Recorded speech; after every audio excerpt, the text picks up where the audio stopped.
तो दोस्तों आज एक बहुत कॉमन सा टॉपिक है और आप सब लोगों के ने इसके बारे में सुना होगा और कहीं ना कहीं लाइफ में कभी ना कभी मोस्टली लोगों ने इसके लिए कुछ ना कुछ बचपन में दवाई खाई होंगी या अपने घर में किसी को देखा होगा कि इसमें कुछ टॉन्सिल्स की प्रॉब्लम। गांव से लेके शहर तक हर जगह सब लोग जानते हैं टॉन्सिल टॉन्सिल टॉन्सिल, गले में कुछ होता है तो बस टॉन्सिल हो गया है। तो एक्चुअली ये टॉन्सिल होता क्या है और उसके बारे में, उसमें बीमारी क्या होती है, उसका ट्रीटमेंट क्या है, कारण क्या है, आज इस बारे में हम लोग डिस्कस करेंगे। तो सबसे पहले कि टॉन्सिल होता क्या है। हमारे यहाँ पेशेंट्स आते हैं, गांव के पेशेंट आते हैं, कुछ शहर के पेशेंट भी आते हैं जो उनको लगता है कि टॉन्सिल जो गले में एक घंटी लटकती है उसको टॉन्सिल बोला जाता है और वो हमेशा कंफ्यूज रहते हैं।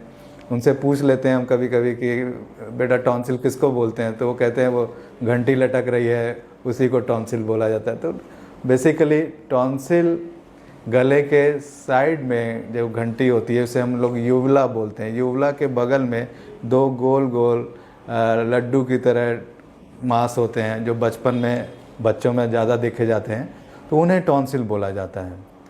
अब टॉन्सिल्स का काम क्या है बॉडी में, टॉन्सिल किस लिए होते हैं। टॉन्सिल एक आपको बॉडी को इम्यूनिटी देने के लिए या सबसे पहला बेसिक ऑर्गन होता है या पार्ट होता है बॉडी का। जब भी कभी कुछ हम लोग खाते हैं उसके अंदर कुछ वायरस या कुछ बैक्टीरिया जाते हैं गले में, तो वो टॉन्सिल से टच होते हुए जाते हैं और वहीं पर टॉन्सिल उसको मारने की कोशिश करता है।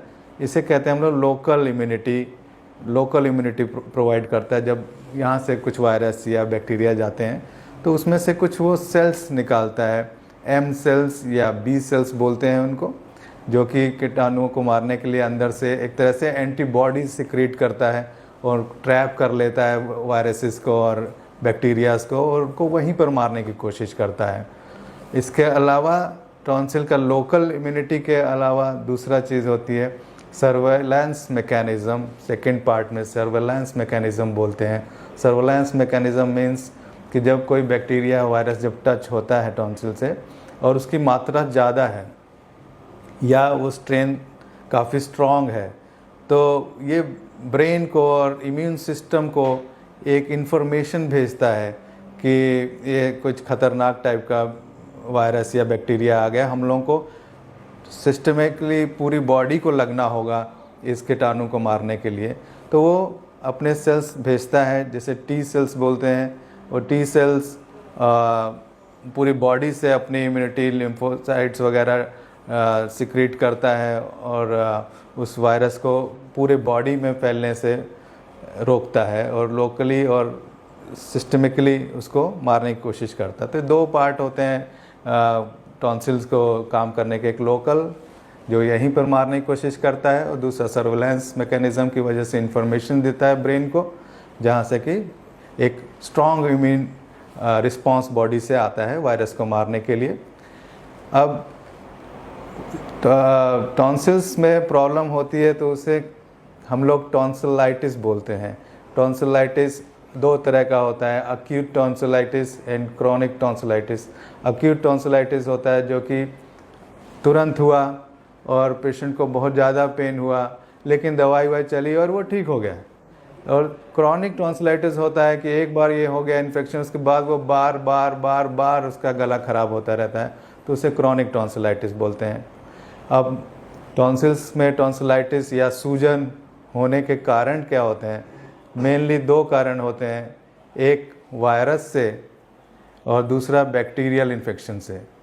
वायरल इन्फेक्शन कॉमनेस्ट है जिसमें कि अधिकतर टॉन्सिल की इन्फेक्शन जो होती है, टॉन्सिलाइटिस होती है, वो वायरस की वजह से होती है। इन वायरल इन्फेक्शंस में बॉडी को कोई ऊपर से एंटीबायोटिक्स देने की ज़रूरत नहीं है क्योंकि एंटीबायोटिक्स तो बैक्टीरिया के लिए दिए जाते हैं। वायरस के लिए सिस्टमिक सिंपल ट्रीटमेंट चलता है जिसमें कि फीवर का, पेन का, ये सब दवाई दी जाती हैं, पानी वानी देने का, जिससे ये रिस्पॉन्स है वो अपने आप से ठीक हो जाता है। और दूसरा होता है बैक्टीरियल इन्फेक्शन। बैक्टीरियल इन्फेक्शन जो होता है वो थोड़ा सा सीवियर होता है और मुख्यतः मेनली जो उसमें वायरसेस इन्वॉल्व होते हैं वो स्ट्रेप्टोकोकल इन्फेक्शन होता है, और इस स्ट्रेप्टोकोकल वायरस होता है हीमोलिटिक स्ट्रेप्टोकोकल और स्टेफाइलोकोकल। रेयर कंडीशन में एच इन्फ्लुएंजा भी होते हैं। तो ये बैक्टीरियाज हैं जो बैक्टीरियाज जो टॉन्सिल्स को इन्फेक्ट करते हैं। और वायरसेस का हमने बता ही दिया, वायरस थोड़ा सा कॉमन ज़्यादा है, लेकिन बैक्टीरिया वाले जो हैं वो थोड़ा सा कॉम्प्लिकेशन ज़्यादा करते हैं। अब इसके बाद ये आता है कि आखिर टॉन्सिलाइटिस के सिम्टम्स क्या हैं। लक्षणों में मेन ये है कि गले में दर्द होगा, खाना घोटने में, थूक घोटने में दर्द होगा, और फीवर होगा, बुखार होगा, और इसके साथ साथ ज़्यादा दिन तक क्रॉनिक होने में जॉइंट पेन भी हो सकता है।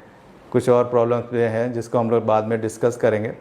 तो मुख्य कारण जो बता दिए हमने और मुख्य लक्षण भी बता दिए टॉन्सिल के लिए। अब इसमें आता है कि हम लोग क्या टॉन्सिल्स में कुछ लंबा चलने में, क्रॉनिक होने में कुछ कॉम्प्लिकेशंस भी हैं। जी हाँ, तो इसमें कॉम्प्लिकेशंस भी हैं। कॉम्प्लिकेशंस में क्या होता है, अगर टॉन्सिल का इन्फेक्शन ज़्यादा सीवियर है तो वहाँ से एब्सेस या पस बना के टॉन्सिल के पीछे फैलने लगता है, जिसे हम लोग पेरीटॉन्सिलर एब्सेस बोलते हैं। कभी कभी वो एब्सेस ज़्यादा बड़ा होता है, इन्फेक्शन पस ज़्यादा होने लगता है तो वो नीचे की ओर जाने लगता है गले से, जिसे पैराफेरेंजियल एब्सेस बोलते हैं।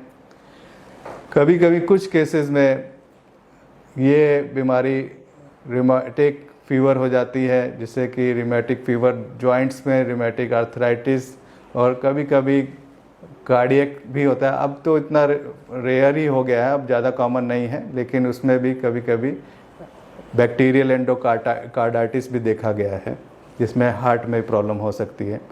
और रेयर कॉम्प्लिकेशन में अक्यूट ग्लोमेरुलोनेफ्राइटिस हो सकती है, जिसमें कि किडनी का इन्वॉल्वमेंट आ सकता है। ये कुछ कॉम्प्लिकेशंस हैं जब टॉन्सिल्स में ज़्यादा तगड़ा इन्फेक्शन हो जाए या लंबा चलता है, तो ये कॉम्प्लिकेशंस भी आने के चांसेस होते हैं।